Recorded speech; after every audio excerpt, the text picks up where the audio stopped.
Good afternoon, members. We'll go ahead and begin the Committee of Education Administration, 1:30. Sorry, we're running a few minutes behind. But before we do, let's have the clerk call the roll for a quorum. Representatives Baum, Bulso, Butler, Sapicki, Fritz, Gant, Gillespie, Haston, Hurt, Jones, Lafferty, Love, McKenzie, Parkinson, Reagan, Ritchie, Stevens, Warner, Vice Chairman Slater, Chairman White. Here. Mr. Chairman, you have a quorum. Thank you very much. Before we begin, members, before I recognize the members who may want to recognize someone or make an announcement, I'd like to call on Representative Slater to open our committee in prayer. Thank you, Chairman White. Let's pray together. Dear Heavenly Father, we thank you so much for this day that you've given to us, and we thank you for education in Tennessee. And we thank you for our children, for our teachers, for our parents, for our administrators. As we make decisions today, may they be directed by your wisdom and your will. We pray and ask these things in Jesus' name. Amen. Amen. Thank you very much. Members, I think Chairman Reagan had his hand up first. You need to recognize someone? Thank you, Mr. Chairman. I have a job shadow in the audience. Justice, would you please stand up? This is Justice Novak from Stewart County High School. He's a senior there. Just welcome him.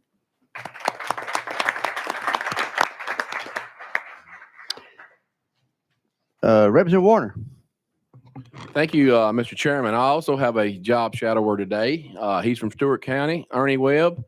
And would y'all give him a big round of applause? And Ernie, also, please don't hold this against him, but he is my second cousin. So, Oh, wow. Representative Butler. I also have a shadow, but this is one of my daughters, Kaylin Butler over here, is with me today. So I just want to recognize her. Representative Slater. Thank you, Mr. Chairman. And I am glad to have a fellow educator who turned attorney. So a lot of commonalities. Nancy Corley, if you'd stand, and she's from my district. Thank you so much for being here today. Chairman Sapicki. Thank you, Mr. Chairman. Members, I will be on my best behavior today. In the back of the room is my wife, Teresa. If she'll stand up, you can recognize her.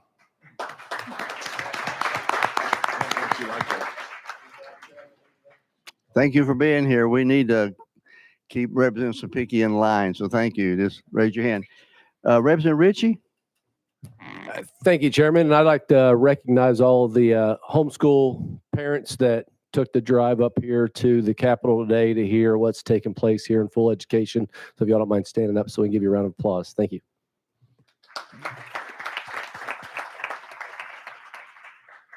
Yes, thank you all for all your hard work. Also, I'd like to recognize, is she in the audience, Lee Posey? Lee, are you here? There you are. Stand up. Lee is with the SREB, Southern Regional Education Board. It's made up of 16 states. I think it was put together back in the late 1940s. 1948. I'm on that board for the past number of years. They do a lot of education research. And I'd like to have some of you members join us. The next meeting's in Atlanta. And then they're going to have their meeting, their annual meeting here in Nashville in September. Is that correct? Oh, so we'll talk more about that. Thank you for being here.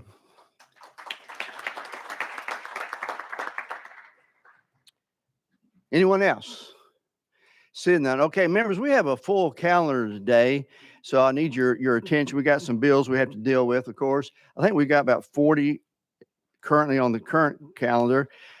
In K through 12, Chairman Haston, how many we have left? 19 plus the 20 that came out last week or didn't come out?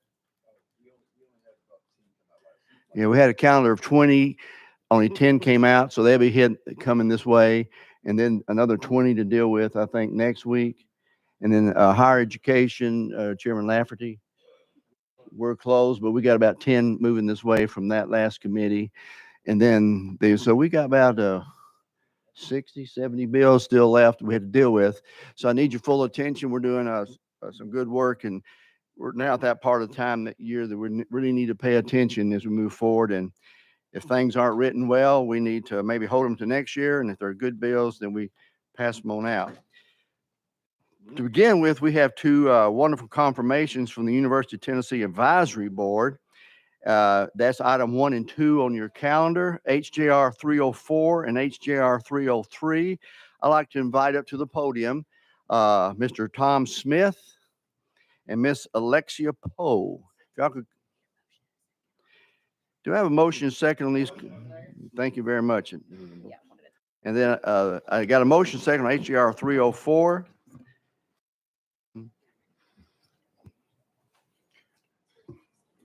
Okay, there you are. Representative Slater, and also I need a motion second on HJR 303. Thank you. Okay, Representative Slater, you're recognized. Thank you, Mr. Chairman, and thank you, committee. It is my honor and privilege to introduce to you today two individuals who are here before us for a reappointment to the advisory board at University of Tennessee, Knoxville. I'll begin ladies first, and we'll start with Mrs. Alexia Poe. She's a 1995 graduate of the College of Communication and Information. Ms. Poe currently serves as a strategic consultant and communications expert in a role as senior member of the Nashville-based Ingram Group. She has previously served as Director of Communication for former Governor Bill Haslam, Director of Economic and Community Development for Nashville Mayor Carl Dean, Communications Director for former Senator Lamar Alexander, and Press Secretary for former Governor Don Sundquist. Ms. Poe is a recipient of the College of Communication and Information's Distinguished Alumni Award, and she and her husband, Charlie, established and endowed a scholarship in the College for undergraduate CCI students with financial need who graduated from a rural area East Tennessee high school. Along with her service on the UT Knoxville Advisory Board, Ms. Poe serves on the Board of Directors for the Tennessee Performing Arts Center. And so help me in welcoming Miss Alexia Poe to our committee today. Thank you. So, Ms. Poe, we'll start with you. Members, this is not a consent calendar, so we'll have vote on each member before us. So we'll start with Ms. Poe. You're recognized for a minute or two, and then if you have any questions. Thank We are out of you. session. Thank you, Mr. Chairman. I am just grateful to be here. I'm grateful for Governor Haslam, who appointed me, well, actually recommended me for appointment the first time, and the General Assembly appointed me, and to Governor Lee for recommending me for the second term, and ask for your vote today. I am a Knoxville girl, born and raised in Knoxville, Tennessee, married a Kingsport boy. We both went to UT. I have 1 degree. He has 2, maybe stayed for some football a little longer. We met in Nashville, have been married 21 years, have 2 kiddos, 12 and 14. I've enjoyed my service on the board, have appreciated my service on the board. And I think what I've brought that's been a little different, we have a lot of business folks on the board, and they are great, and they obviously can connect the skills that we want our graduates to have with the skills that business needs. My background obviously is in government, and so I have a pretty keen awareness of what a public land grant institution, what expectations are when it comes from government, what expectations are. I've been to all 95 counties more than once in my career, so I've seen a lot of your districts up close and personal. And so I think I just bring a little bit of a different viewpoint to the advisory board. And just, I thank you for having me today and appreciate this opportunity. Thank you, Ms. Poe, and I really do appreciate your service to the state for many years. Thank you so very much. Members, since we will take these one at a time, anyone have a question of Ms. Poe at this time? Representative Gann? Thank you, Chairman. Good to see y'all here today. Ms. Poe, if you could just kind of, nobody ever asked this question, and give me an idea of what you do on the board. What's the agenda? What's some of the things that y'all work on, the process, and just kind of go through that. Walk me through that. Sure thing. And just a reminder, we're the UT Knoxville Advisory Board. So we are totally focused on UT Knoxville. Our charge and mission is to recommend a budget to the full board and also to give some advice and counsel to the chancellor along the way. So that's our charge. We meet usually once a quarter, so about 4 times a year in Knoxville. We have a regular business meeting where we go over whatever the business is. Usually the budget's part of that, or some conversation about the budget as part of that. And then we also have some in-depth presentations from different areas of campus. So we've been getting, last time we met, it was communications. So I said, my people. And I got pretty emotional in being able to talk about that a little old girl from Knoxville, Tennessee has gotten to do a lot of cool things in my career. One thing that wasn't on my bio is I worked in the White House for Mrs. Bush. So, a little girl from Knoxville going into the White House every day with a degree from UT was pretty cool. So we hear from different areas of the university and different areas on campus. And really it is, the business part is around the budget and around what's going on. And then the chancellor, to her credit, will call us from time to time and ask us what we're hearing or tell us of a problem that might be brewing and ask for advice and guidance on that along the way. Representative Fritz? Thank you, Mr. Chairman. Thank you for your willingness to serve this great state, and what a great career. Just one quick question to ask everybody. Is it your intent to make our University of Tennessee the very best in the nation by promoting the U.S. and Tennessee constitutions for the good of all people? Yes. Thank you. Representative Lafferty, Chairman Lafferty? Thank you, Mr. Chairman, and thank you all for being willing to be here and to do this. You touched on the budget just a second ago. The university system across the state gets a fair amount of funding from the taxpayers of the state. Will you keep that at front of mind when it comes to times for these budget talks, that it is the taxpayers of Tennessee that are helping to subsidize what our university systems do? I absolutely will. And I think I have a special outlook on that. I know how the state budget works. I've been in those meetings where we go through the budget books and we're making decisions. I know how higher ed works and THEC and the university system. And so I certainly will keep that in mind and do keep that in mind. Thank you for that. Thank you, members. I have no one else asking questions. Any further discussion from Ms. Poe? Do I have objection to the question being called? Okay, let me go back in session. We now have a question on the resolution HJR 303. All those in favor of confirming Ms. Poe for the University of Tennessee Knoxville Advisory Board indicate by saying aye. Opposed? The ayes have it. Thank you. Goes out to calendar and rules. Let's now look at HJR 304. Mr. Tom Smith, I'm going to recognize Representative William Slater. Thank you, Mr. Chairman, and thank you, committee members. It's my privilege to introduce to you Mr. Tom Smith.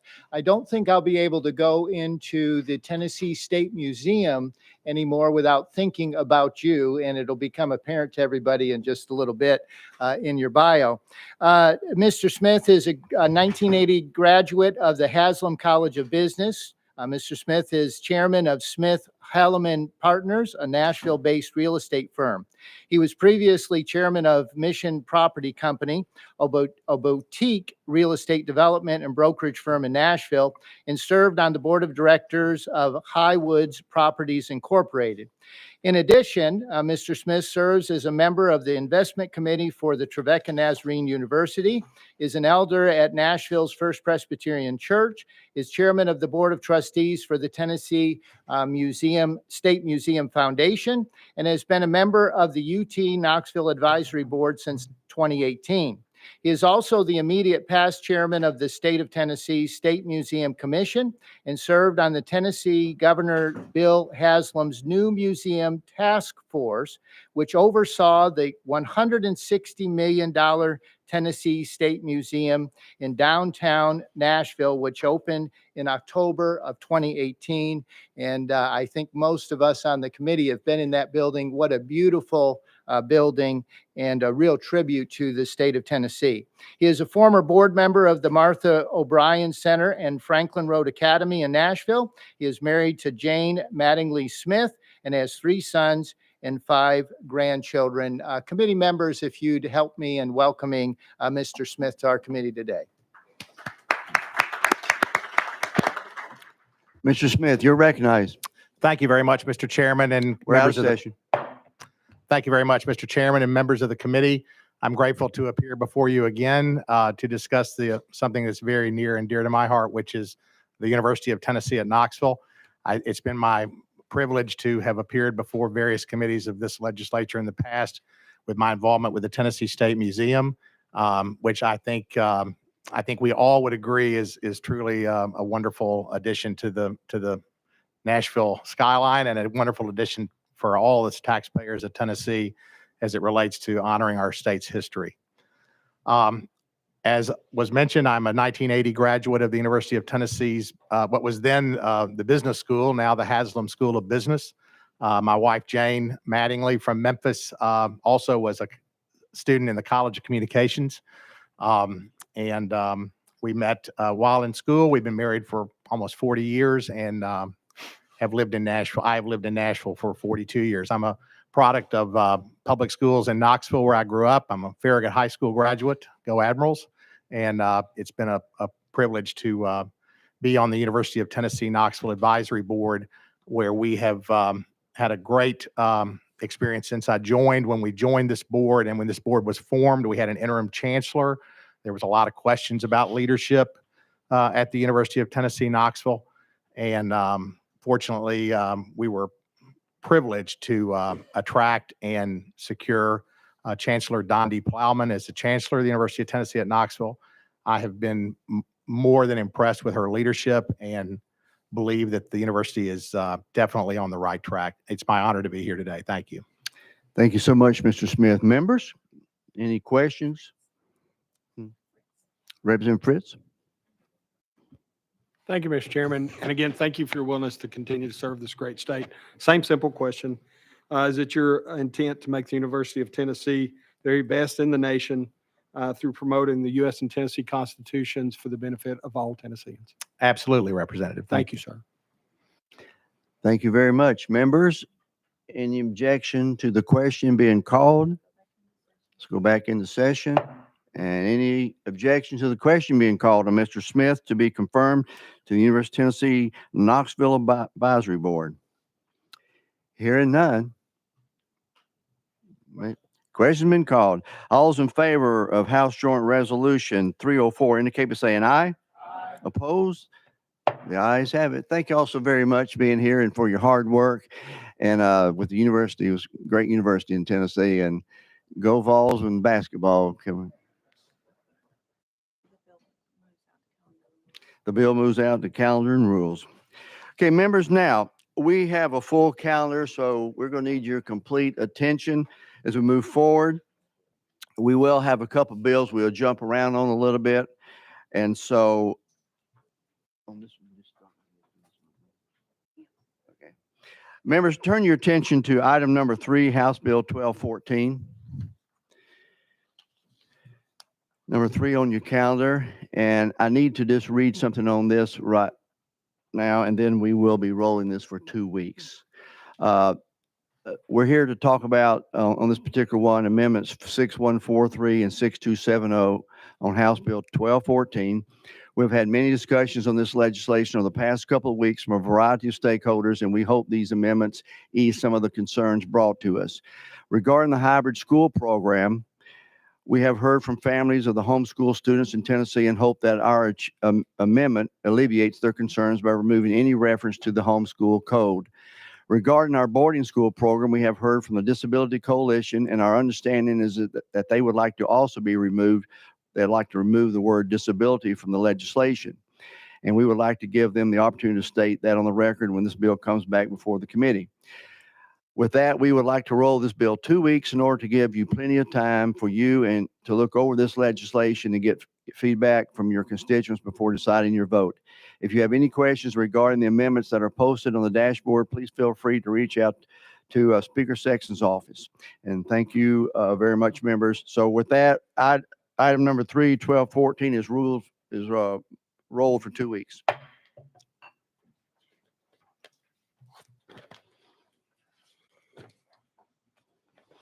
brings us to item number 4.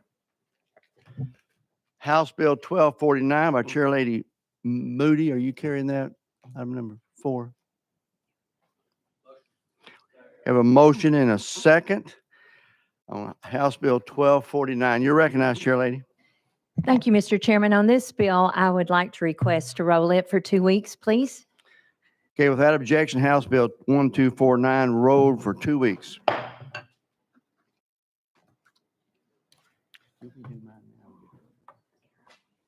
Okay, we're going to jump over House Bill 5 for the moment since Chair Lady Moody is up.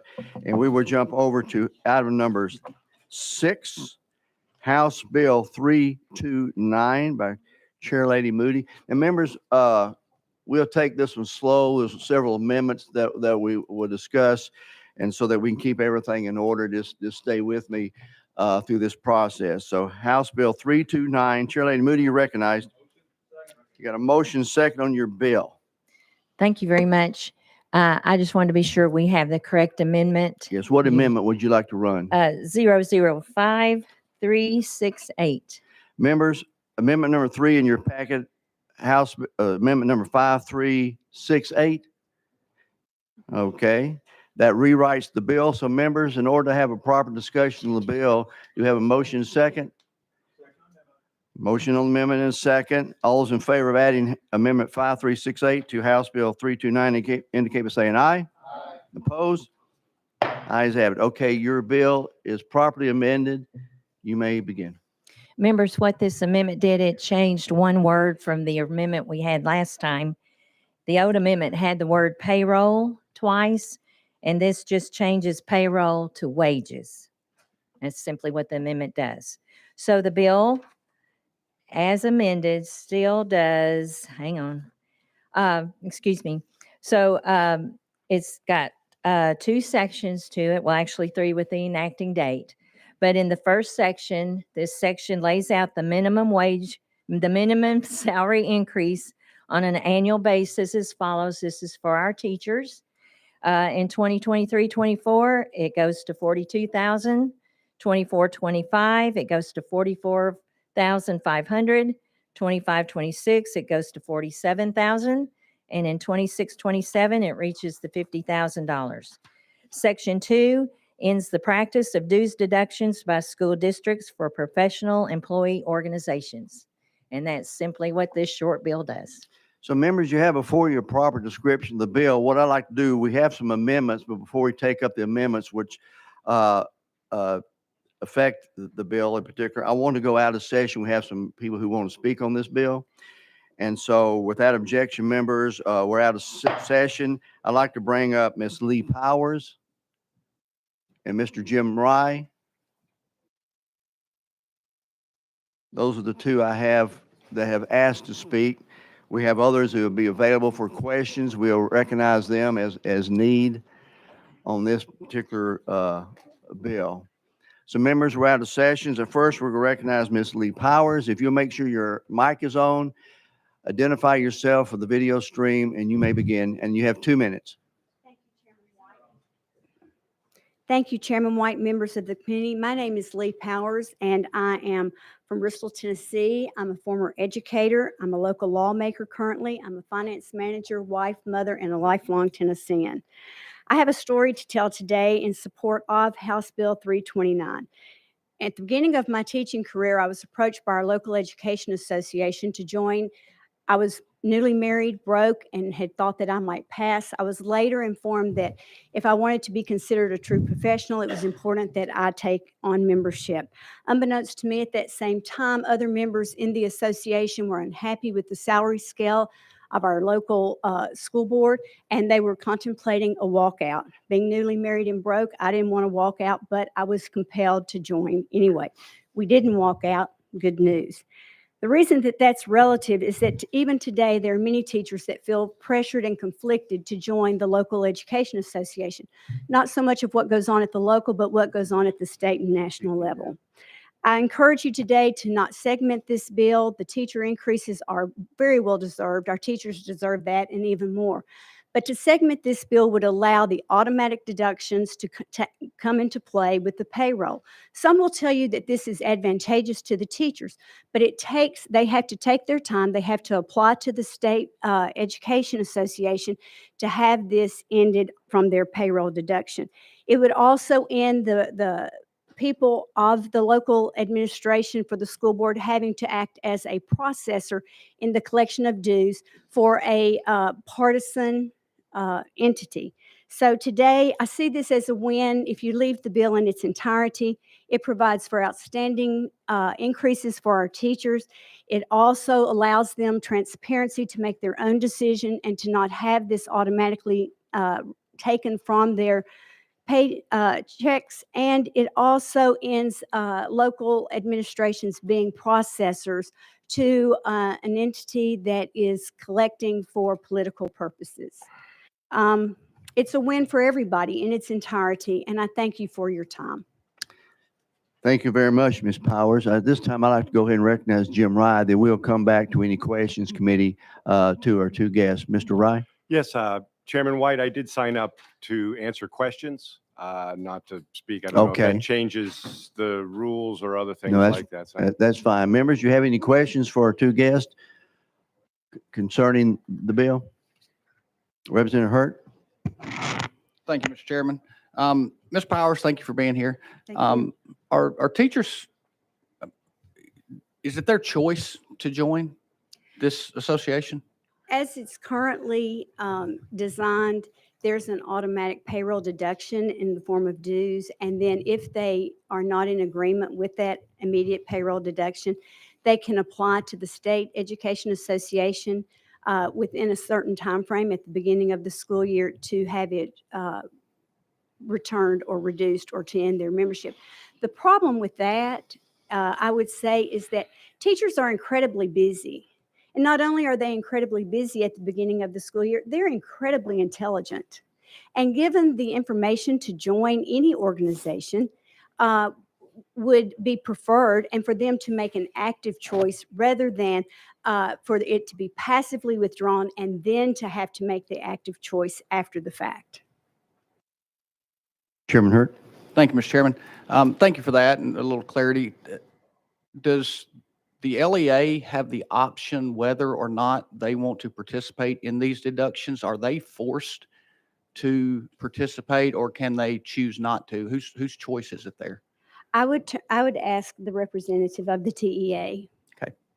Mr. Rye, you're recognized. sure. A couple of things about it too, as I've mentioned before in subcommittee, we are a right to work state. Every member that is a member of TEA is a member because they volunteer to they volunteer to be one. I am very proud to work in a right to work state. Number two, LEAs, it is permissive for any LEA to offer a payroll deduction slot for any purpose, but including professional employee organizations as it's stated by the law.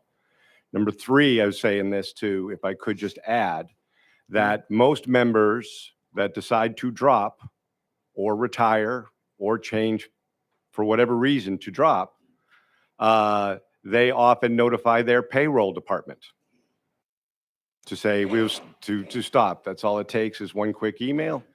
We get a follow-up, or somebody can come to the state, call us on our 1-800 number saying we are also dropping. But as it stands right now, most people are dropping just because they say when they drop that they notify their payroll department if they're using payroll deduction. Chairman Hurt? Thank you, Mr. Chairman. And my goal here is not to support or not support a certain organization. It's to really pursue local control because I believe in that. But my question is also be consistency. Are there other organizations across the state that this occurs in that we're trying to stop, or that participate in this now, I guess is the best way to ask that question? Sure. In all sectors for public employees, there's a variety of professional associations that they belong to. State employees comes to mind. State troopers come to mind. There's also corrections officers, firefighters, police officers, local government entities. So they also can participate in payroll deduction and often do. And that's also permissive to local government. Thank you. Members, anyone else have a question of our guest? Chairman White, oh, I'm sorry. Go Yes, ahead. ma'am. You're recognized, Ms. Powers. I would just say that not all of these are automatic deductions. And that's the bigger concern here, is that choice is one thing, is to be active in the choice making and to ask for membership. It then becomes reactive to ask to be taken off the roll of the membership. And a lot of times teachers feel the pressure that they're automatically enrolled, so they need to stay enrolled. Thank you. Anyone else have a question? Yes, Representative Warren. I'm sorry, Butler. Thank you, Chairman. Can we ask legal if this committee has the authority over any other? He mentioned several different organizations, the state troopers and so forth. I think the Education Administration Committee can only address education issues. Is that not correct? Out of session, legal. You're recognized. Katie Robertson, Office of Legal Services. Education Administration Committee could address anything that's been assigned to the committee. Things that are assigned are by the Speaker of the House. Follow up. So in this instance, this committee can only address the bill that's in front of us and not anything to do with highway patrol, law enforcement, or any other entity or organization. Is that correct? Legal, you recognize. So the bill only opens up Title 49, which is relative to education. Anything that's outside of that would most likely be ruled outside of the caption. You follow up. Thank you. That was my question. Thank you. We're still out of session. Representative Warner, do you have? Yes, sir, Mr. Chairman, and I realize I'm out of order, but I recognize two constituents, Miss Julie Kwan and her son William. And Miss Julie Kwan is our past chairman of the Marshall County GOP, and she's done a wonderful job. So please give them a round of applause. Thank you. Representative McKenzie, you're recognized. Thank you, Mr. Chair. And a question for legal, because I think the way this information came to our ears was that a question was asked of our guest, and then answering the question, it was, are there other entities outside of the educational realm? So would that be something that our guest should not have answered if he was asked a direct question about other people that use this service, this deduction service? I'll let legal to need to know if a committee member asked a question, they can ask the question. It's up to the guest of whether or not they can answer it or not. Representative Parkinson? Okay. Members, I see no one ask a question of our guest, so thank you very, very much. Thank you.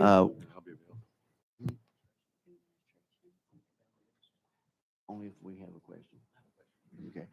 Okay, Chairman Hurt, you're recognized. Thank you, Mr. Chair.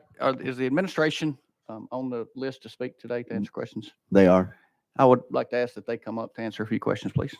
Okay, could we have a representative from the administration, Mr. Easley, or anyone else that would, and Mr. Piercy? While we're out of session, y'all could come down.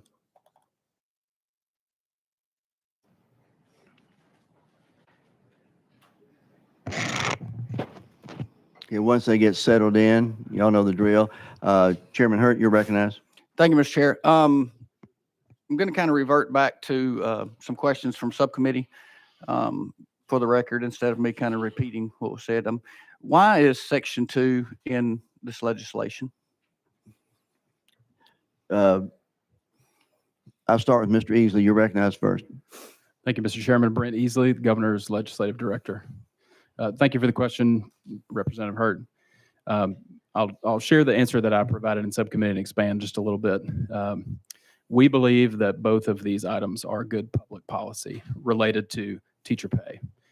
To expand on that a little bit, for years in Section 2, For years, districts have enjoyed, teachers' unions have enjoyed the free resource of districts collecting their dues.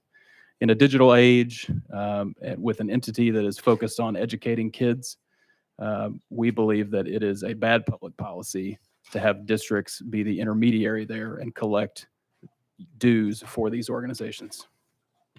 Chairman Hurt. Thank you for that. And I appreciate the clarification because that was going to be my next question, was to elaborate a little bit on the view of public policy. So I would expand on that by saying, back to our question in subcommittee, does the administration believe in local control? Yes, sir. Chairman Hurt. So I would assume the administration is fully aware that right now this is a local choice.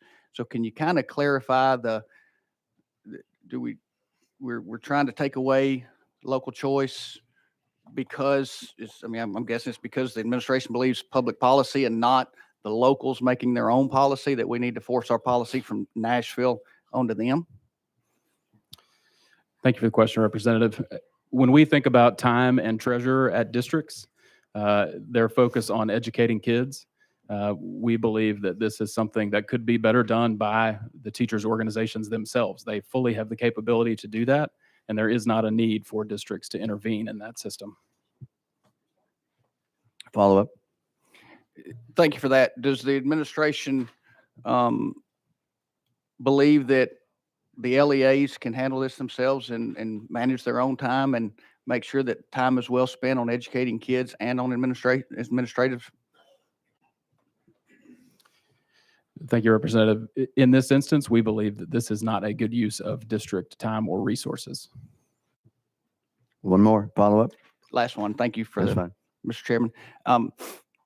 So basically, we feel this legislation is saying we feel like we know better than you, and you don't need to spend your time on this. Is that a fair assessment? I would consider this an item that frees up the district's time to focus on other things. I made my point. Okay, thank you. I got Representative Ritchie. Thank you, Chairman, and thank you for being here today. My interpretation on the law is a little bit different than my colleague sitting behind me.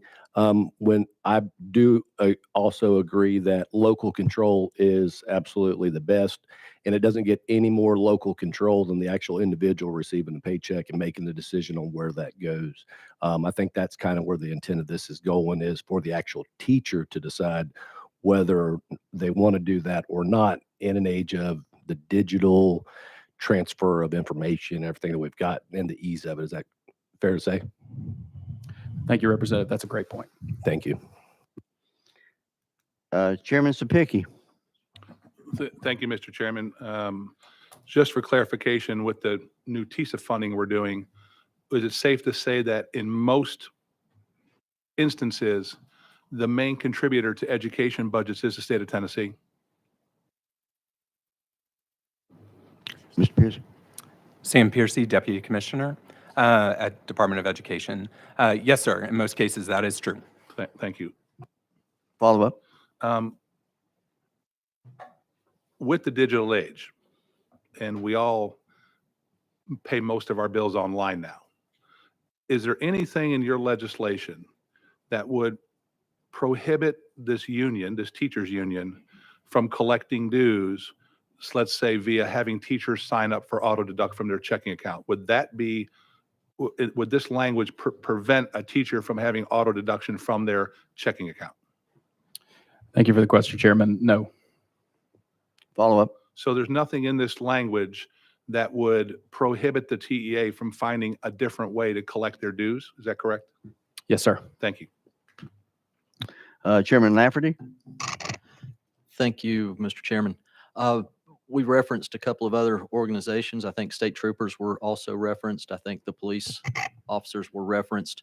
Do we have as many state troopers in this state as we have school teachers?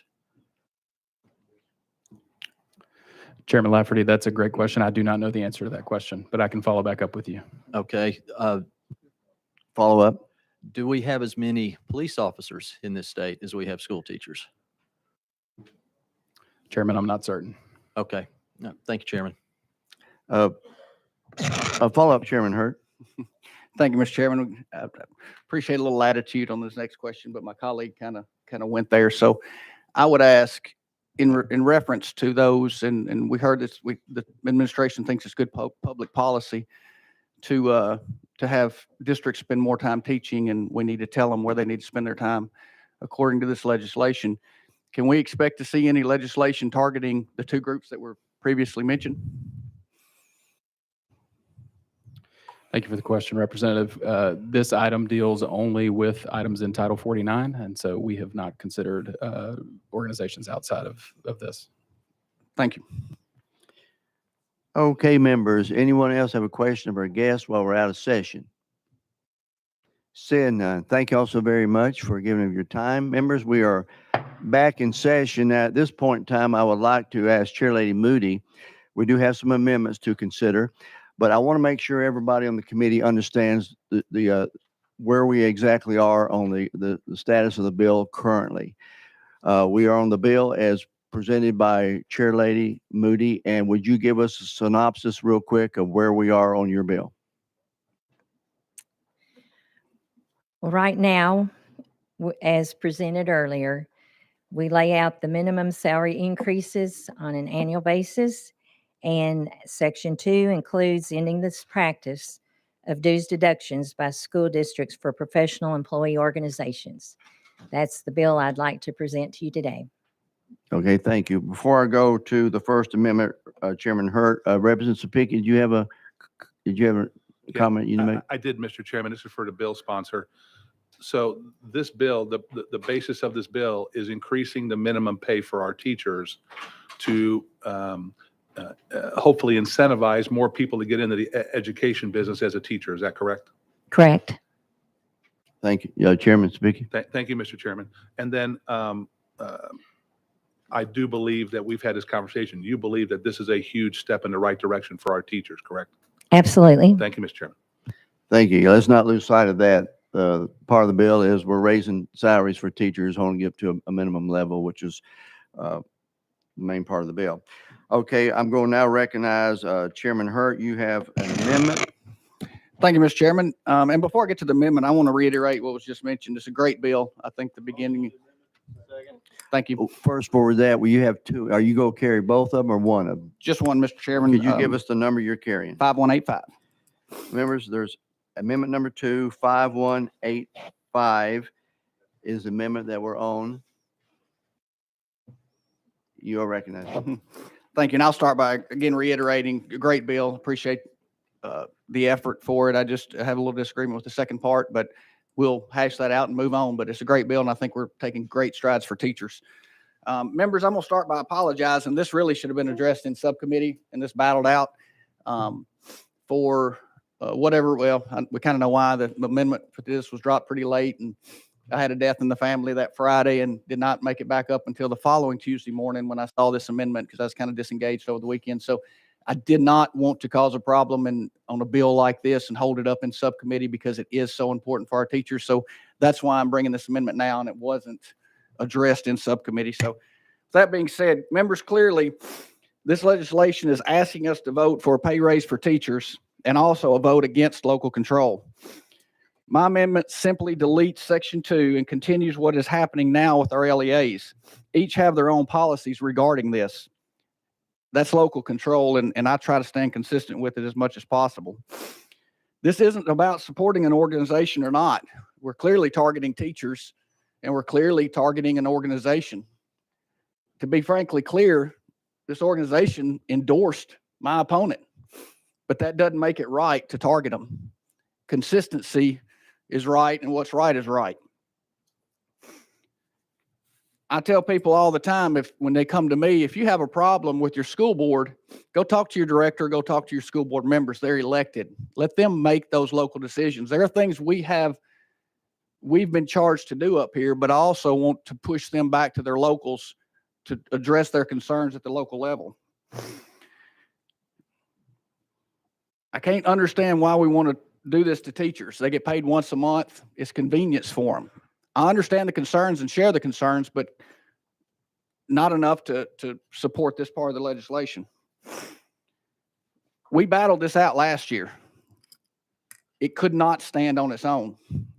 All I ask is that something that is this controversial, that is removed, it's brought back on its own, given a chance to stand on its own in order if we're gonna target these groups. And that this is such a good bill to add something as good as this core of this bill is, add something this controversial to it, to me is not right. I tell my constituents all the time at home, we do things the Tennessee way. This legislation in this form, to me, reeks of Washington politics. I have to say it on the record. It bothers me. I'll support what the committee chooses, but I think there's a better way to do it, and I think we're better than that in Tennessee to do this and have this stand on its own and move through on its own. Members, I would ask that you vote. Let me back up. This is clearly heavy-handed, inconsistent government. I would ask that you vote for smaller government and trust in our local elected officials and vote for the amendment. Thank you, Mr. Chair. Thank you, Chairman Hurt. I do have a couple of people who wanted to respond to Chairman Hurt's amendment. Withdrawn. Representative Bond. Thank you, Chairman White. I'll be quick. Thank you, Chairman Hurt, for bringing this amendment. I think our intent here is to do something to help teachers, but with the second part of this bill being there to prohibit dues deductions, it makes it look like we're up to something else. We're getting ready to spend a lot of money to help teachers. I think the fiscal note here says $125 million. I would like for it to be a clean bill so that we get credit for helping teachers. I don't want to spend all that money and then be accused of spending it in order to stick it to unions. So I'm going to vote for the amendment. Representative Ritchie. Thank you, Mr. Chairman. For this particular amendment, I request a roll call vote.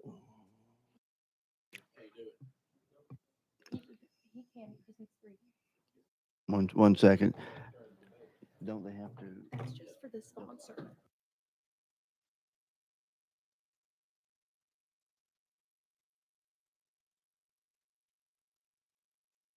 Members bear once I want to confirm, make sure we have the rules right on that.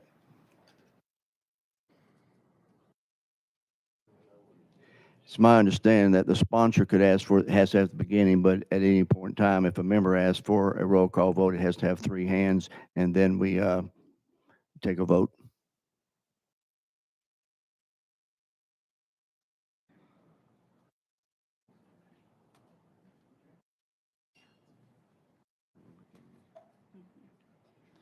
Okay, members, it is in the rules. A committee member can ask for a roll call vote. They'll have 3 hands supporting that move. So it fails for lack of 3 hands.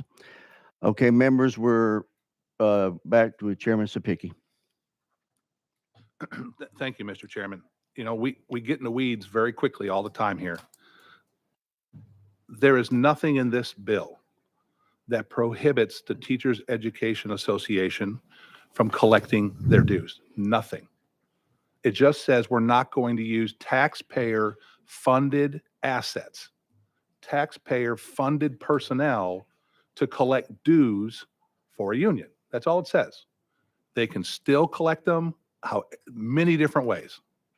But what it does is it puts the teachers in charge of the way that they want their dues collected, instead of being forced to have them collected out of their payroll. Now, what it does is it 100% guarantees the TEA that they're going to get their money because they're going to get it first.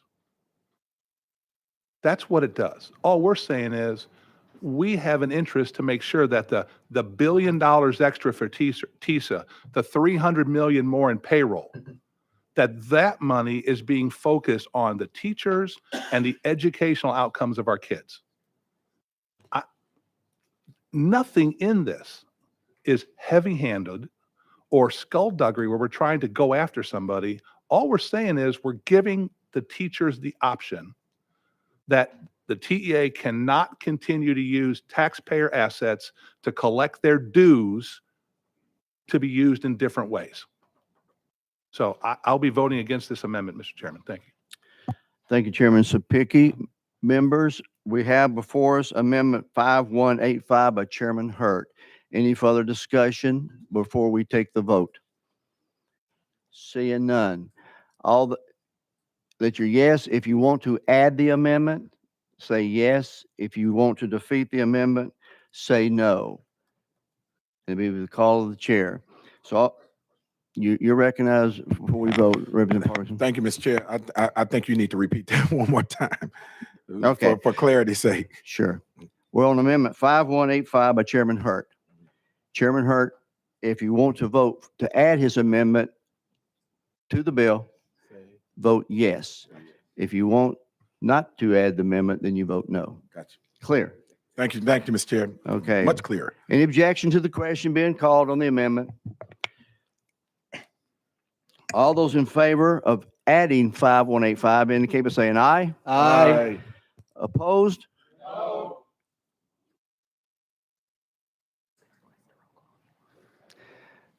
Members, to be fair, I'm going to have to call a roll call. Without objection, clerk, would you call the roll? Representative Baum. Yes. Representative Baum votes aye. Representative Bulso. No. Representative Bulso votes no. Representative Butler. No. Representative Butler votes no. Representative Sapicki. No. Representative Sapicki votes no. Representative Fritz. Representative Fritz votes no. Representative Gant. No. Representative Gant votes no. Representative Gillespie. Representative Gillespie votes no. Representative Haston.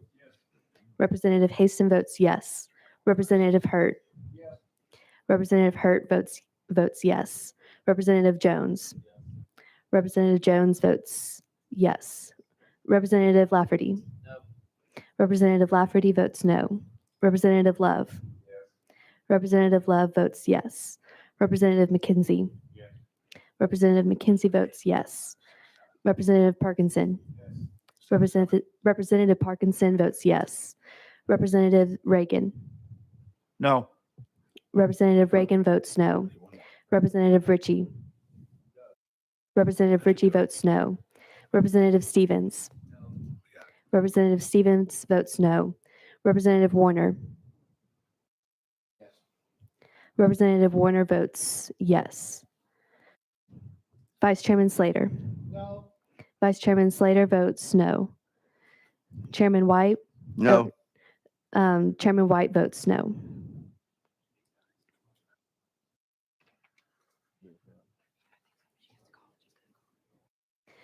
Mr. Chairman, you have 12 noes and 8 ayes. The amendment fails for lack of majority.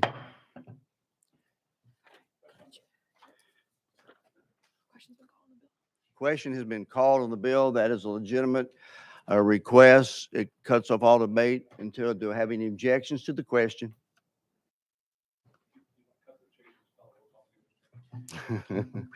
On the bill, we're back on the bill. Is the amendment failed, correct? Okay. Let's see if we can do it by ear. All those in favor? Any objection to the question? All those in favor of House Bill 329 moving out of finance indicate by saying aye. Aye. Opposed? No. The ayes have it. It moves out to finance. Thank you, committee, for that great participation. Thank you, Mr. Chairman. May I ask you a opportunity to introduce my shadow with me today? I should have done that in the beginning. This is Emma Weber from Murfreesboro. She's a student Eagle with the Eagle Forum, and she's shadowing me today. So thank you all for behaving and showing her how things work here. Thank you. Thank you. Welcome, Emma, and we always behave. Thank you. Which is, I'm going to jump in and get his real quick. Members, let's turn over to item number. Item number 7.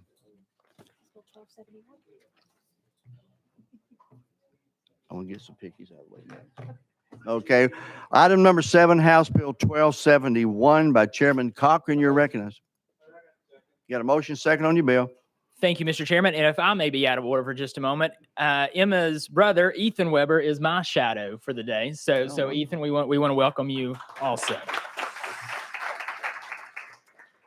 Chairman Cochran, House Bill 1271, you got a motion and a second, but you do have an amendment that rewrites the bill.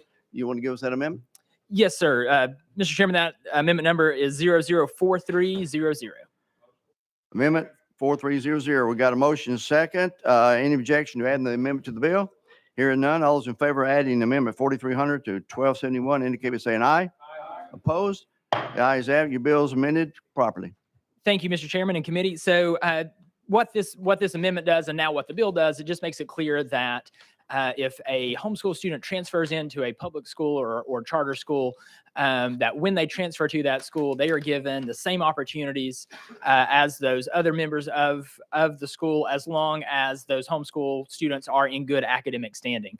And to address one question that was asked during subcommittee by Chairman Hurt, did want to highlight the last portion, section C of this bill. An LEA or public charter school is not required to guarantee a transfer student or a homeschool student who enrolls or re-enrolls in the LEA a place or position on any team, club, or organization. The LEAs can go by their policies. They're not forced to do that. That question came up in sub. Wanted to make sure that we clarify that. Thank you for that explanation, members. Further discussion on House Bill 1249. I see no question. Any objection to the question? Without objection, all those in favor of moving House Bill 1249 out to finance indicate by saying aye.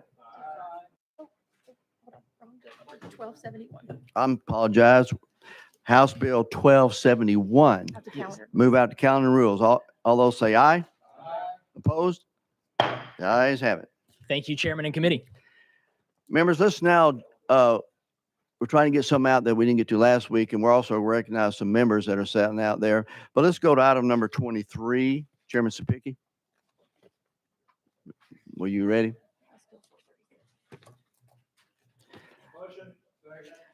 Got a motion and second on House Bill 437. Chairman Sapicki, you're recognized.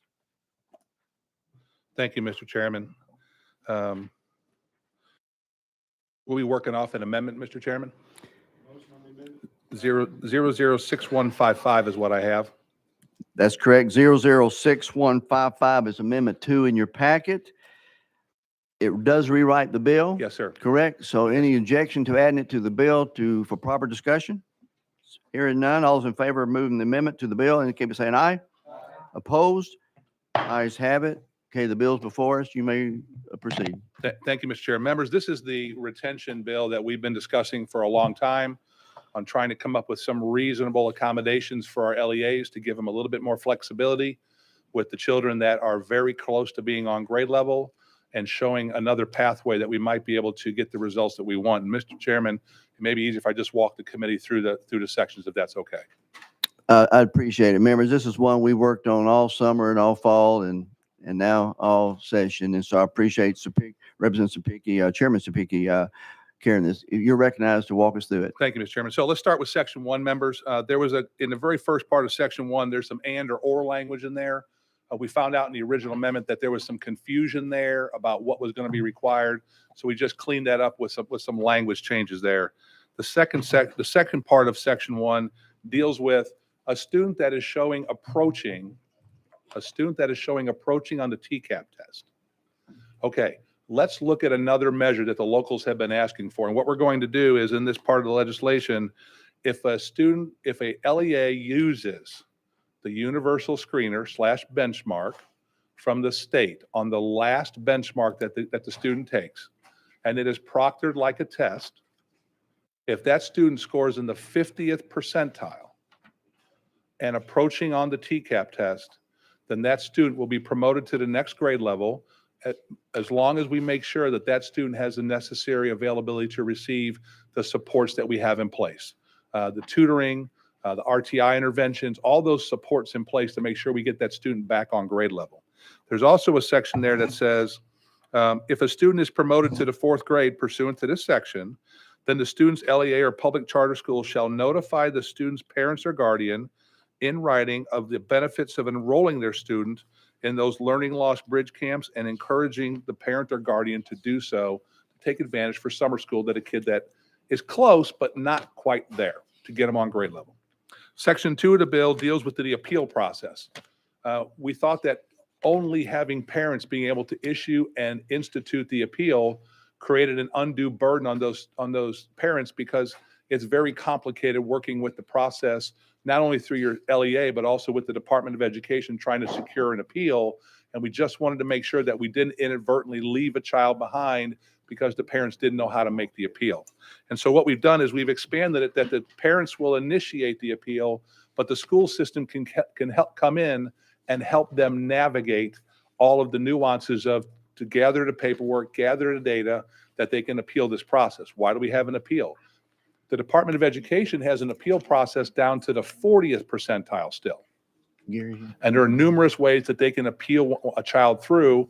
And so that process is going to stay in place for an appeal. So from 40 to 49, it would be an appeal process. And this section of the bill lays out how it's going to be done, who's going to be able to help. Section 3 of the bill, this is something that we kind of missed in the first retention bill. In 3rd grade, if a student shows approaching or they show below, there were different ways that they could go through summer school or taking a tutor or showing improvement or retesting to move on to the next grade level. But what we forgot to say is if a student is retained in 3rd grade, well, we've expanded that to say if a student is retained in K through 3, there's got to be something different for the next year for that student. And what we've done is we put in here that a tutor will be given to that student the following year during retention to make sure that we're doing everything possible to get that student on grade level as quick as possible. Now, there's a $7 million fiscal note on that, and everybody's scratching their head. Where's that coming from? On the House floor, Chairman Haston has a bill, House Bill 68, I believe that's correct, right? House Bill 68, that the governor has in his budget that accommodates the cost for being able to pay for these tutors and the summer school down to kindergarten. So that's what the bill does, Mr. Chairman. We have done a lot of work on this. I am appreciative of everybody who has worked on this. And then in section 4, I'm sorry, I'll be quiet after that. So that's what the bill does. It creates the process for who can help in an appeal. It assigns a tutor in any student that's retained in K through 3, and that's paid for by the state. And then the last thing it does is it creates an automatic promotion for a student that is approaching on the TCAP. They're close, but if they score the 50th percentile on the last benchmark / universal screener provided by the state, given as a test, that student can move on to the 4th grade, and we just make sure that they're going to get the necessary supports moving forward. And then there's some reporting data that the LEAs will do to the department, because we need to track those students in 4th grade on how they're performing to make sure that they are on grade level. Mr. Chairman, I answer questions. Thank you very much for that in-depth explanation. I have Representative Warner, question? Thank you, Mr. Chairman, and thank you, Chairman Sapicki. You've done a really great job explaining this bill, and I think most of us have heard the complaints while we were out of session and as we returned to session about the concerns about the 3rd grade retention bill or whatnot. But if I understood you right, it's like now that the kids in 3rd grade moving on to the 4th have a chance to take 2 tests, correct? We have the TCAP and the universal screener as a test. Is that a fair statement? Recognize Chairman Speaker. So, for instance, let's say we're getting ready to test right now. TCAP is coming up roughly about this time, or maybe a little bit earlier in the year. They would have gotten their 3rd universal screener, right? Most of them are doing it right about now. If they use the one from the state, that's kind of like a backup that they have in their hand, right? Student scores 50th percentile on that last benchmark. Now they go and they take the TCAP test. If that TCAP test they score approaching on, then they can fall back on that 50th percentile test, we have enough confidence that that student is close enough that with the proper supports in fourth grade, we can get them on grade level and get that student's education moving forward. So yes, it would be two data points. So you've answered my question, but if you could just clarify, what they do have two ways to move on. If they don't do as well on the TCAP as they need to, they definitely can fall back on the universal screener if they took it as a test. Is that correct? You recognize? And they can also do a waiver also. Thank So you, it's actually- sir. it's actually- And thank you for the work that you put into this. Well, it's been a team effort. Thank you. Team effort. Right, and there, make sure everyone understands that still the waiver process, that's a request to the parent through the school teachers and things like that. Plus, am I correct, this is an option on the benchmark? That is correct. If they still want to give their own universal screener and not give their students the option to take advantage of the 50th percentile, they can, but I really would scratch my head of why they would do that to their students. Representative Parkinson? Thank you, Mr. Chair, and thank you, Chairman, for, cleaning this up for everybody. My question is, if the parents don't respond to the written request and get the child the help they need, what happens then? Chairman? So if I understand your question, in December, the notice goes home to the parents that say, hey, your child's in danger. And they take the TCAP, or they take the benchmark and they score poorly. And they take the TCAP and they score poorly. What happens to that student? Well, what happens, if the student is being promoted along with the written correspondence from the district or the teacher, right? And the parents don't respond to the things that are available for the student. Okay, so we have, if I'm understanding your question, we have a student that has gone through an appeal process or whatever. Right. And they're promoted to fourth grade. Okay, so in the original learning loss bill, if a student score is approaching, right, then they have the option of going to summer school or taking a tutor the following year. That's it. If they score below, then they have to go to summer school. They have to attend 90% of the time, and they have to receive a tutor for the following year to get them as caught up as possible. So the system is already set up that if for some reason a parent would miss something, there's already an original process in place to make sure that student's going to get the mandatory supports moving forward to make sure we get them on grade level. Thank you. I'm sorry, Mr. Chair. Nope. Follow up? Yeah, no follow up. Just want to say thank you. Dan answered my Yes, sir. question. Thank Appreciate you. it. It's a team effort. Chairman Reagan? Thank you, Mr. Chairman. Quick question. In the original law that we passed, there was an option to retest. We have not eliminated that, have we? Chairman? No, sir, still there. So contrary to the question that was asked about two tests, there's actually a possibility to take three? Thank you. Yes, sir. Mr. Chairman. You're recognized. We have taken a long time listening.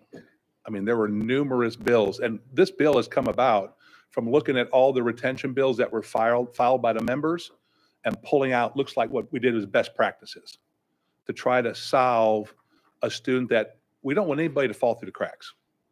Okay. We have multiple data points now, multiple options to be like taking a test, a retest on the ELA portion and passing it and showing that you're on grade level. We've got the appeal process. We think we put this bill in the position that we probably needed in at the beginning. But sometimes you pass legislation, you kind of got to step back and look at it a second time. And then you say, ooh, we got to fix this. And with Chairman White and all the other chairman's help, we've come together and fixed this thing that we believe in the Senate. How about this? The Senate has agreed with us. So. Thank you so much, committee and Chairman Sapika. I appreciate you taking the lead on this and presenting this bill. Yes, sir. It's been a lot of work on this one. Third grade retention, we've had a lot of input. Members also, we worked in coordination with the DOE department and with the Senate. And so we can get something that we could do for this year. And so I appreciate that. Any further discussion on House Bill 437? The question's been called. Any objection to that question? Hearing and seeing none. All those in favor of moving House Bill 437 out to government ops indicate by saying aye. Aye. Opposed? The ayes have it. Thank you. Chairman Committee. Thank you. Members, let's jump now. We're going to try to get as many as we can today, but we got members out here waiting. Let's go to item number 8. Is Chairman Hicks in the room? HB 961, item number 8. You recognize Chairman Hicks. Thank you, Mr. Chairman. Committee, House Bill 961. Just a little bit of context. In 2014, we passed the Brian Burge Act that allowed for full and part-time employees that work in our TBR institutions to attend one free course consisting of no more than 4 credit hours or 120 clock hours per term at the community college or TCAP at which they are employed, as long as space is available in that course. Unfortunately, this law did not cover the adjunct faculty that helps to fill teaching needs at our institution. This bill would simply extend the same benefits offered to the full and part-time employees to our adjunct faculty. I'll answer any questions. With that explanation, members, 961, any discussion? Question's been called. Objection to the question. All those in favor of moving 961 out to finance indicate by saying aye. Opposed? The ayes have it. Moves out to finance. Thank you, Chairman Committee. Item number 9, members, is off notice. That's House Bill 428, off notice. Item number 13, House Bill 695, Representative Barrett. You got a motion and a second on your bill, 695. You recognize Representative Barrett. Thank you, Mr. Chairman, members of the committee. This bill is designed to establish a scholarship for career technical educators at the high school level to be able to cover the cost of getting their teaching certificate. This will help tremendously across the state, particularly in our rural areas, as we have a shortage of CTE instructors. And if the members of the committee want proof that miracles still exist, you can look at the fiscal note and see that we are not significant, as we have found money in the 2019-20 budget that has rolled forward that will cover the cost of this. With that explanation, members, House Bill 695 by Representative Barrett. Discussion. Question's been called. Any objection? Seeing none, all those in favor of House Bill 695 going to calendar rules indicate by saying aye. Opposed? Ayes have it. Thank you, Thank Chairman you. and committee. Let's look at item number 11. Let's go to Representative Hostclaw, House Bill 1281. You got a motion and second. Representative, you recognize? Thank you, Chairman. I was beginning to wonder if I was too thin to see, but I know that's not true.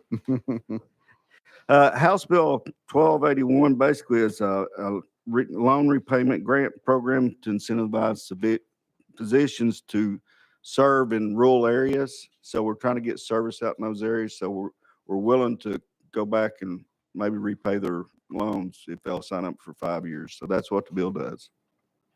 That explanation, members. Discussion on the bill. Question's been called. Any objection? Hearing none. All those in favor of moving House Bill 1281 out to government ops indicate by saying aye. Opposed? The ayes have it. Thank you, Chairman Committee. You're welcome. Item number 15, House Bill 36 by Chairman Hardaway. You in the room? You got a motion second on House Bill 36. You're recognized.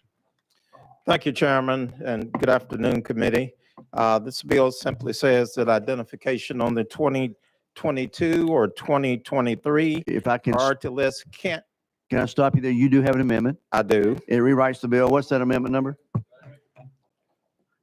House Bill Amendment number 4641. That's it, sir. Okay, members, that does rewrite the bill. So without objection, we'll add the amendment to the bill for discussion. All those in favor say aye. Opposed? Ayes have it. Okay, now you can explain your bill. All right, thank you, Chairman. This bill, as amended, simply says that identification on the 2022 or 2023 priority list can't be the sole reason for closing a charter school. If you recall, last session, we passed legislation to ensure that our schools and districts were held harmless from student data generated during the pandemic. Question's been called on item number 15, House Bill 36. Any objection to the question? Seeing none, all those in favor of moving item number item number 15, House Bill 36, out of calendar and rules indicate by saying aye. Opposed? The ayes have it. Thank you, committee members. Thank you, Chairman. Thank you. Item number 10, members on the committee. House Bill 1199 by Chairman Williams. You're recognized. Thank you, Chairman. Members, I have a new amendment that our fine staff have made sure that we submitted. It's drafting code 6026. Members, it's amendment number 26026. You have a motion and a second. Any objection, since it does rewrite the bill, any objection to add it to the bill? Hearing none, all those in favor of adding the amendment 6026 to Bill 1199, indicate by saying aye. Opposed? The ayes have it. You may now explain the bill. Thank you. This amendment says in 80% different words the same thing that the original amendment did. What happened was there was some confusion surrounding a member of my community who enlisted with the National Guard and felt like that they were communicated that they could go to a school in Tennessee that is not, whose headquarters is not domicile in Tennessee. And so ended up happening, the enlistment occurred, the student tried to enroll at the school, and the Strong Act dollars won't pay for a school that's not domiciled in Tennessee. This bill would remedy that problematic situation and allow Strong Act dollars to be paid for this particular student. Thank you. The explanation was before us. Members, questions to the sponsor of the bill? Question has been called. Any objection to the question? Seeing none, all those in favor of moving House Bill 1199 out to finance indicate by saying aye. Opposed? The ayes have it. Thank you, Chairman and members. Thank you. Representative Dixie, you have a bill for us. I think it's item number 18, members on the committee. Turn to item 18, House Bill 520. You're recognized, Representative Dixie. Thank you, Mr. Chairman. This bill drowning is the leading third cause of unintentional injury or death worldwide. Estimated about 236 lives are claimed each year. Over 90% of the drowning deaths occur in low and middle income areas, with children mainly under the age of 5 at risk. And also nearly 80% of people who die from drowning are male. And the reason why I bought this bill is because a lot of unintentional drownings occur. And I'll give you a quick story. When my daughters were 4 and 6, we were on vacation and they were swimming in a pool. And my oldest daughter had been taking swimming lessons and she learned how to dive. So we were focused on my oldest daughter diving into the pool. But my youngest daughter had a noodle wrap around her, so we knew she could get in the water, but she wouldn't fall over. So we were not paying attention. She said, "I can swim too. I'm taking my noodle off. I'm jumping in the water." She said, "I can swim." Even though we were totally in the pool with her focus, she jumped in the pool and we didn't realize it at that time. So this bill, all it does is give awareness, put it in K-12 where they would give some awareness to let teachers know, students know, parents know the dangers of swimming, not swimming, but the dangers and awareness of just being around pools. With that, Mr. Chairman, I stand ready for questions. Thank you, Representative Dixon. Now, that's the explanation of your bill. You do have an amendment. It doesn't rewrite the bill.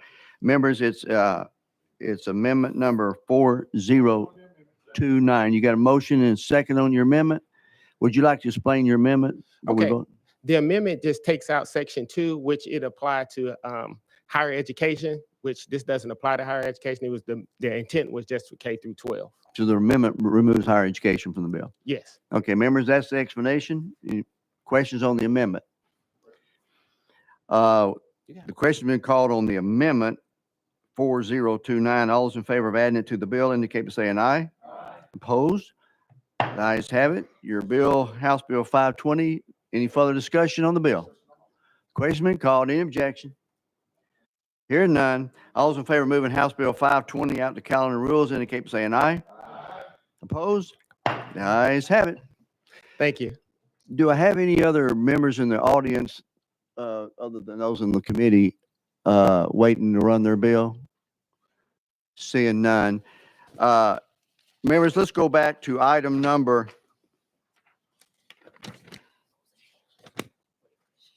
Not my bill. School safety. Let's go to item number 5. Members, that's House Bill 322, school safety. I'm going to turn the gavel over to Chairman Slater.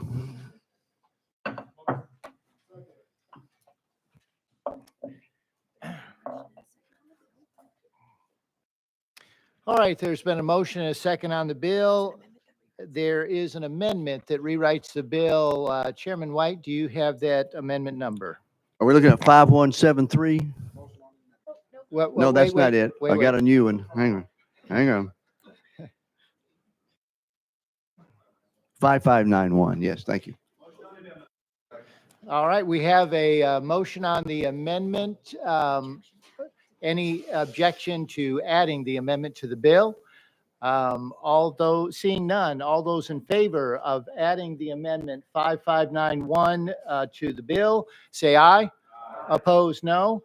The ayes have it. 5591 has been added to the bill. Chairman White, you're recognized on your bill. Thank you, Chairman.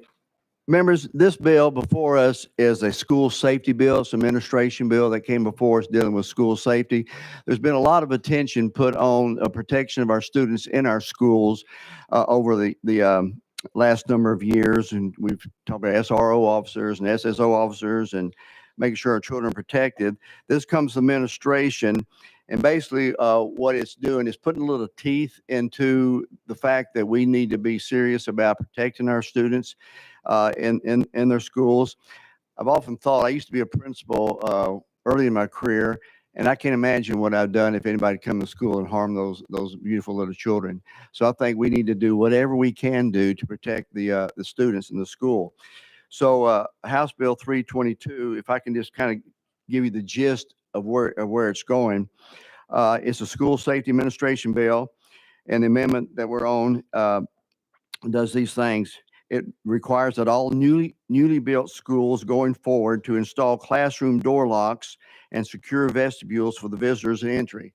I was in a school the other day, and it's an older school, and they let me in the front door. Then I walked into a vast vestibule that I could have gone in one of 4 directions before I went to the office. And so that's a change going forward. The indoor locks where the teacher can lock the door from the inside. That's also, these things not required to be done, but if you build a new building or you do an extensive remodeling, then those will come into play. It also requires all exterior doors to be locked while the students are present, with a penalty structure in place in the event of repeat violations in the same school year. If the school has multiple unlocked door violations in the same year and does not have a safety resource officer, then they are required to place an SRO or armed SSO in the school. So if they don't have one, now we've changed it a little bit where there is not a fiscal penalty of withholding the 2%. It's just that we require them to either hire an SRO or an armed SSO. And if they have trouble, we know a lot of our rural communities, we're told, do have trouble finding these qualified people. And so they have to give us a report every 30 days of what they're doing.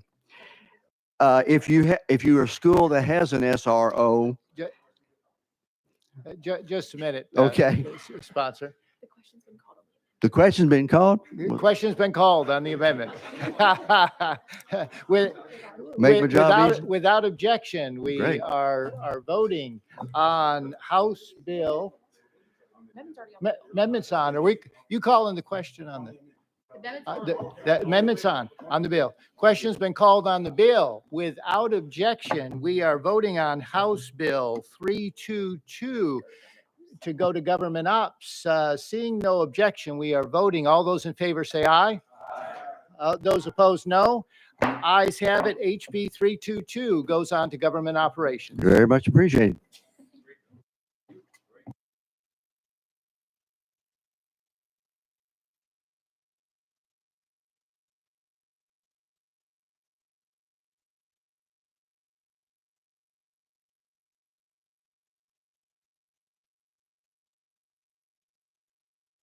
Okay, members, let's look at item number 12.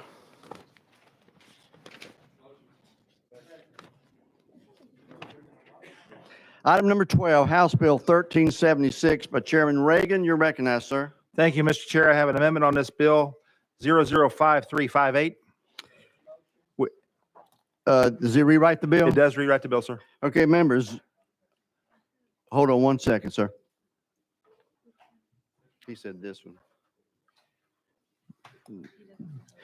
You also have Amendment 5889. You're not going with that one?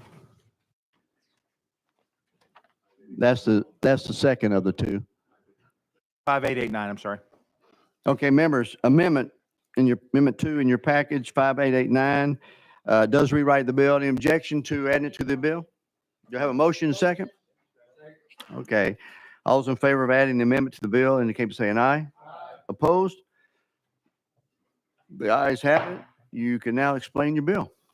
Thank you, Mr. Chair. The purpose of this bill is to strengthen the prohibition against divisive concepts in Tennessee Code Annotated 49-7-19 by promoting the freedom of expression and educational excellence. Freedom of expression and overtly questioning and challenging or defending opinions is vital to a properly educated individual. No one should be forced to abandon their morals or peaceful and lawful beliefs to avoid discrimination in public higher education. Students and taxpayers trust higher education institutions to educate without intentional bias or social and political agendas. Indoctrination and divisive concepts compromises these principles of freedom of academic freedom and excellence. The impact of passing this bill will keep colleges about advancing knowledge and not advancing political or social agendas. This bill establishes a transparent system for identifying and tracking alleged violations and complaints concerning divisive concepts. Any student or staff member may file a complaint, and this requires institutions to maintain public records of alleged violations on their website, redacted only to satisfy the FERPA requirements. This bill prohibits institutional bias or favoritism among student groups, and I should mention also this bill repeats, for purposes of clarity, a few other portions of our code, but again, it clarifies it. Routine and peaceful lawful faculty use must be open to facility use, must be open to all recognized student groups. Student invited guest speakers may not be denied. The question on your amendment has been called. It'd be the question, we've already added the amendment, so it'd be a question. Okay, withdraw. The amendment's already been added. You're recognized, Chairman Reagan. Thank you. I appreciate the effort. Opposition campus groups may not veto or other institutionally recognized peaceful campus groups or their invited speakers. Institutional fees must be the same for all student groups properly using campus spaces, and institutions may deny obscene displays or events in accordance with other portions of the Tennessee Code. This prohibits state appropriated funds for use of membership, meetings, activities, or organizations that endorse divisive concepts. This bill strengthens intellectual diversity and respect for the exchange of ideas. With that explanation, I stand ready to answer questions. Okay, members, House Bill 1376 by Chairman Reagan. We've got 4 hands in objection to the question. You want to withdraw or you don't want to withdraw? Okay, well, the proper motion before. Okay, hang on. Okay, all those in favor of the question being called, indicate by saying aye. Aye. Those opposed? No. The ayes do have it. The question's been called. Chairman Reagan, any further discussion? Thank you, sir. I'd appreciate a positive vote on this one. Okay, we're now, any questions, objections to the question being I call called? roll call vote. Roll call vote. We got 3 hands Is for there a roll motion call to- vote.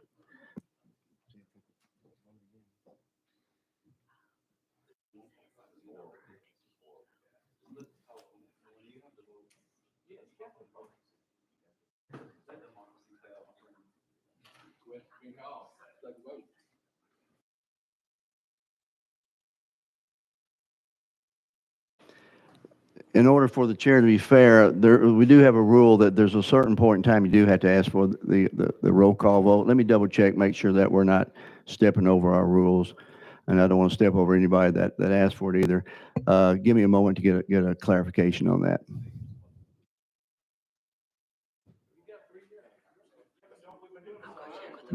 Yeah, right. Let's double. Yeah, three hands gets a roll call vote. The question is, at what point during the discussion we can ask for that roll call vote? We did it a while ago, I know, so I want to make sure that we're not violating anything. Point of order. So if it does violate, do we have to go back on the bill where we had the roll call vote and redo that one? You may want to be careful, Mr. Chair. Give me 1 second.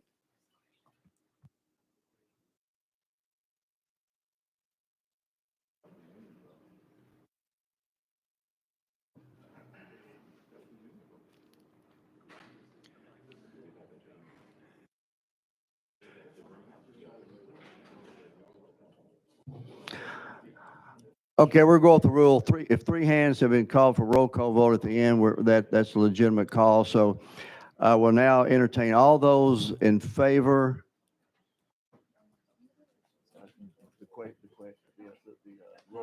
Is it, can I make a motion to adjourn, Mr. Chair, since we're ready to go? My colleague, can we make a motion to adjourn? Well, we've already got a motion on the floor, so we had to wait on that.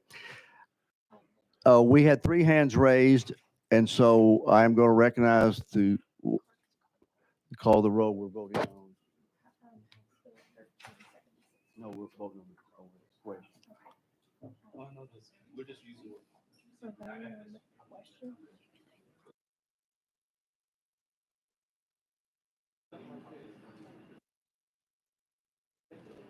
Okay, members, we won't confuse this. We're going to take a roll call vote on the bill before us, Chairman Reagan. So all those in favor, yeah, we'll go to the clerk. You answer yes if you want to pass out 1376 to county rules. Answer no if you don't. So, Madam Clerk, if you'll call the roll. Representative Baum. Yes. Representative Baum votes aye. Representative Bulso. Aye. Representative Bulso votes aye. Representative Butler. Aye. Representative Butler votes aye. Representative Sapicki. Aye. Representative Sapicki votes aye. Representative Fritz. Representative Fritz votes aye. Representative Gant. Aye. Representative Gant votes aye. Representative Gillespie. Representative Gillespie votes aye. Representative Haston. Representative Haston votes aye. Representative Hurt. Representative Hurt votes aye. Representative Jones. No. Representative Jones votes no. Representative Lafferty.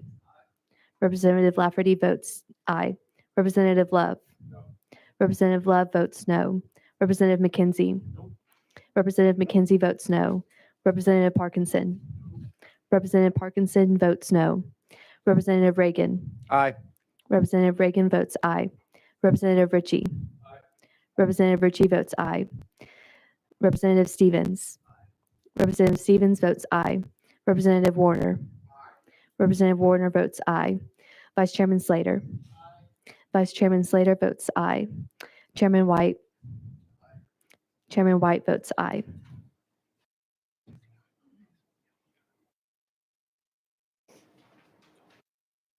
Chairman White, you have 16 ayes and 4 noes.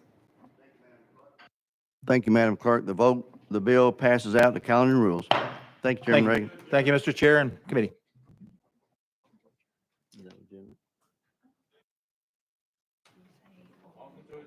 There's been a motion to adjourn. Those in favor of adjourning. Okay. Members, we have a legitimate motion to adjourn. All those in favor of adjourning indicate by saying aye. Opposed? No. The noes have it. We're still carrying on. Parliamentary inquiry, Mr. Chair. You're recognized, Representative Jones. My question is to the chair, to members of the committee. What is the means of redress when substantial legislation that has it is very comprehensive and convoluted for this committee? What is our means of redress to have our voices heard as a minority? How do we make sure that we do go through a proper deliberative process? Is there any means of redress for the minority? Thank you for that question. One moment.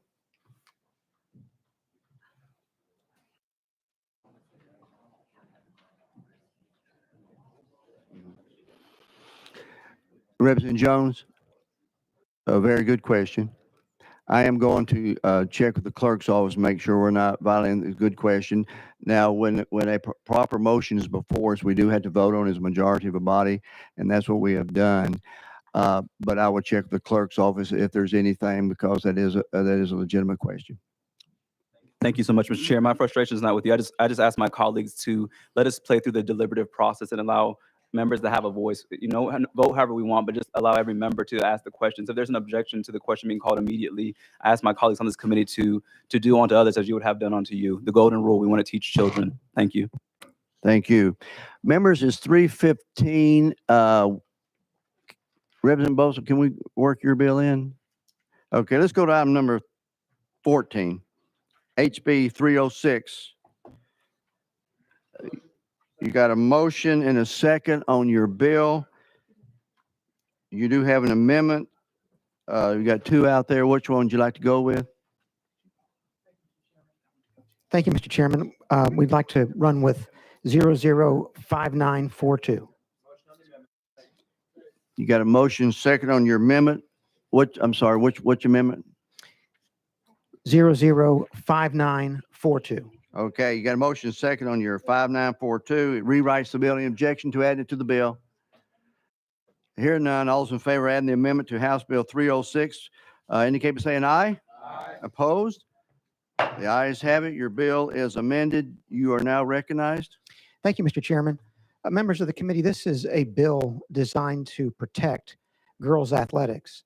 In summary, the bill simply provides that students who participate in interscholastic sports where membership in TSSAA is required, those students are required to participate in interscholastic activities, sports, in accordance with their biological sex. This bill builds on the work that this body did last session, where in Chapter 6 of Title 49, it extended a similar protection to public middle school students and public high school students. And also last session, the body in Chapter 7 of Title 49 extended that same protection to interscholastic collegiate sports in Tennessee for both public institutions of higher learning and for private institutions that compete with public institutions of higher learning.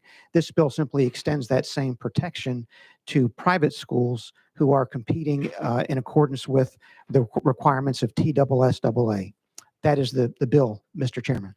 Thank you, Representative Boso. And members, we do have one person who's asked to speak on this bill. And as we move forward on this is one of those bills where we have difference of opinion. I would just ask that we let both sides be heard fully out on this bill before we take a vote. Without objection, we're out of session. I'm going to bring up Ms. Johnson from the Tennessee Equality Project. When you come up, just make sure your mic is on. Identify yourself for the video stream. And you have 2 minutes to share your thoughts. Let's give our guests their attention. Yeah. Chairman White, Vice Chair Slater, and members of the committee, thank you for allowing me time to offer perspective on HB 306. I am Chaplain Darren Johnson, a 19-year resident of Davidson County. Now, not long ago, HB 306 started life curiously nonchalant in its divisive intent. However, it has since taken a more intrusive turn.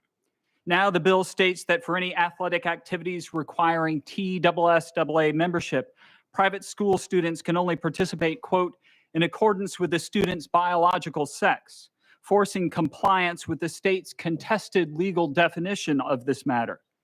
And yet the simplest investigation will show there are private schools whose policies, whose very mission statements stand contrary to this bill's requirements. This matters.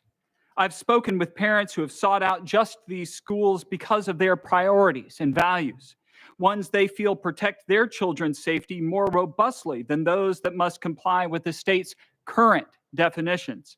They pay not insignificant sums so their children can be in these schools' specific environments. But should these children decide to then also join a team, this bill would rob them of the key lessons of sport about community, perseverance, self-worth.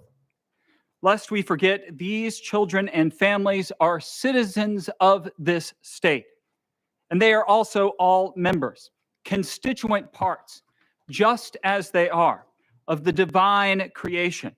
They deserve to have protected from interference the places they need to grow and to flourish as such. As it stands, this bill provides only further evidence of the lengths to which legislation now seeks to steal away any safe space, to remove any safe harbor for transgender and gender diverse children and their families. This, even as we are each fearfully and wonderfully made. I urge you to vote no on this bill. Thank you. Thank you. Any questions of our guests before we go back into session? Thank you. Seeing none, thank you so much for being here. Very much. We're now back in session. Representative McKenzie, you are recognized. Thank you, Mr. Chair. In our subcommittee, to the sponsor, in our subcommittee, you discussed the fact, I guess, TSSAA is not a state department, but you discussed an entanglement. Could you define what an entanglement is and how it applies? Representative Bosso. Thank you, Mr. Chairman. Yes, Representative McKenzie, I can certainly do that. I also mentioned in the subcommittee that TSSAA was determined by the United States Supreme Court in a decision released about 20 years ago involving Brentwood Academy. TSSAA was defined to be a state actor because it was entangled, the state government itself was entangled in the nonprofit Tennessee Secondary School Athletic Association. And so when I referred to an entanglement there, I was simply referring to the ruling of the U.S. Supreme Court in the Brentwood Academy case. You recognize Representative McKenzie? Thank you, Mr. Chair. But that entanglement you discussed as it related to Brentwood Academy had more so to do with like scholarships and things, that kind of nefarious activities that was going on between that institution and they're competing in TSSAA events, correct? Chairman Bosso. Thank you, Mr. Chairman. Yes, the specific facts of that case dealt with a scholarship, but in its ruling, the Supreme Court cataloged approximately 30 different state athletic associations across the country, all of which had been determined by U.S. Circuit Courts of Appeal to be state actors. So although the specific facts of that case dealt with a scholarship, the other cases that were cited in support of the Supreme Court's holding were far beyond just a scholarship. Representative McKenzie. Thank you, Mr. Chair. I think oftentimes in our haste and our aggression to just attack certain things, we kind of potentially can throw out babies with bathwaters. For the record, I'm a TSSAA official, independent contractor. There's all sorts of entanglements that once we start going down this road, it's already a very tenuous situation. One, they can't get officials, they can't get coaches, they can't get this and that and the other. This piece of legislation, whether it's good or bad, okay, it stands on its own.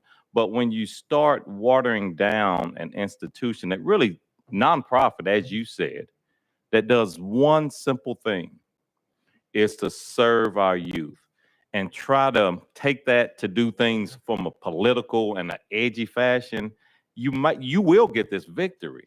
But I just warn all of the members not to do these things, because it's a delicate situation. As we deal with athletics, it's already delicate. You have concussion issues, you have competition issues.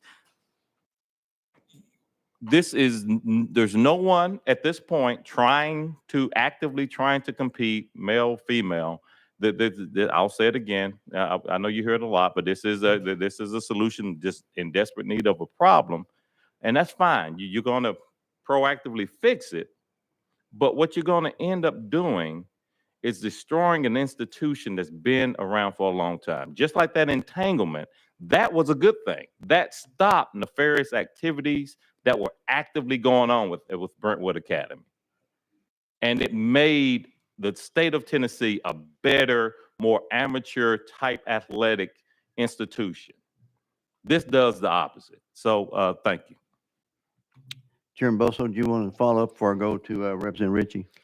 Yes, thank you, Mr. Chairman. Just very briefly. I mean, obviously, my colleague from Knox County was very articulate, but I'll simply point out that what we're doing here is protecting girls' athletics, and we're making sure that boys are not allowed to compete with girls, not just because of the inherent unfairness of that, but also out of a sense of decency. We don't want boys in girls' locker rooms. And with regard to TSSAA, I mean, this body, when it passed what became 49-7-180 last year, already put restrictions on athletic associations with regard to these same issues. So in the respect that this bill is focused on an athletic association, it is in no way breaking new ground in Tennessee. Representative Ritchie? Thank you, Chairman. And looking at this particular thing, I've got a little girl. I've got a 10-year-old, and there's nothing on this planet that would end up driving me crazier than her having to compete with a male who significantly is at a bigger stature, bigger lungs, everything else. I look at the stories of the athlete that was a subpar male swimmer that converted over to become a female swimmer in that division and then was breaking world records through all of NCAA. And that's not right for the females that are out there competing in sports. And I just wanted to thank you personally for bringing this bill forward. It'll help protect my daughter against individuals wanting to come over there and compete in the female side when that's not how they were born. So thank you. Representative Jones, you're recognized. Thank you, Mr. Chair. To the sponsor, Representative Bosso, what precedent does this set for the TSSAA to regulate private schools in other ways? We are getting involved in private school affairs, which I think there should be a separation between big government getting involved in private school affairs. Representative Bosso? Thank you, Mr. Chairman, and thank you, Representative Jones. I agree with you. We do not want government involved with private schools.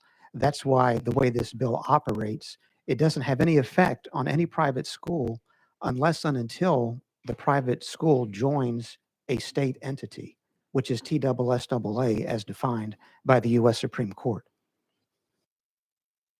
Follow up? Anyone? Oh, you have follow up. Yeah, thank you. So what, I guess my question was, what precedent does this set for TSSAA to regulate private schools in other ways? Does this open the door and set us on a slippery slope for TSSAA to get involved in private schools in other fashions? Representative Bosso? Thank you, Mr. Chairman. I think Representative Jones, it actually works the opposite way. I mean, TSSAA has no ability to get involved in private schools or public schools for that matter. It's the schools that come to TSSAA and request that TSSAA admit them as members so that they can compete in accordance with the rules and regulations of TSSAA. So in no way will this bill somehow actuate TSSAA to involve itself in the affairs of private schools. Thank you, members. Representative Pickey? You pass. Members, that completes our discussion. Any objection to the question being called? Oh, Chairman Love, I'm sorry. I missed over you. Thank you, Mr. Chairman. Looked over you. To the sponsor,